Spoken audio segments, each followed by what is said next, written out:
नमस्कार मित्रांनो, मी ॲडव्होकेट सुशांत काळे घेऊन आलो आहे तुमच्यासाठी एक इन्फॉर्मेटिव्ह व्हिडिओ. आपण आज बोलणार आहोत चेक बाउन्सिंग केसेसबद्दल. स्पेशली आता कोरोनाच्या काळानंतर ज्यांचे अनसिक्युअर्ड लोन, पर्सनल लोन्स असतील, त्याच्यामध्ये विविध NBFCकडनं, बँकेकडनं चेक बाउन्सिंगच्या केसेस वाढलेल्या आहेत.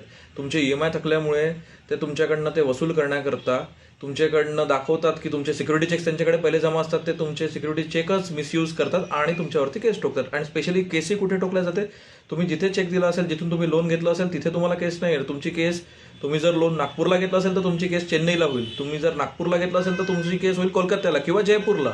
कारण तुम्हाला त्रास झाला पाहिजे, हा त्याच्या मागचा हेतू असतो. पण हे अतिशय चुकीचं आहे. अशा बाबतीत कधी कधी वॉरंट निघतात. तर अशा वॉरंटच्या वेळेला तुम्ही घाबरून न जाता, ज्या पोलीस स्टेशनमधून तुम्हाला फोन आला असेल किंवा माहिती मिळाली असेल त्याविषयी पूर्ण सखोल चौकशी करा. त्याच्याविषयी जर नॉन बेलेबल वॉरंट असेल तर तुम्ही स्वतः न फेस करता मित्राविषयी जाणून घ्या, जेणेकरून तुम्हाला पुढच्या कारवाई सोपी पडतील. आणि या गोष्टींना फेस करा, म्हणजे घाबरू नका, कारण घाबरून याच्यावर काहीही सोल्युशन नाही. त्याच्यामुळे कुठल्याही प्रकारचा मिसयूज थांबवण्यासाठी तुम्हाला स्वतःला पुढाकार घेणं गरजेचं आहे. सजग रहा, सतर्क रहा. धन्यवाद.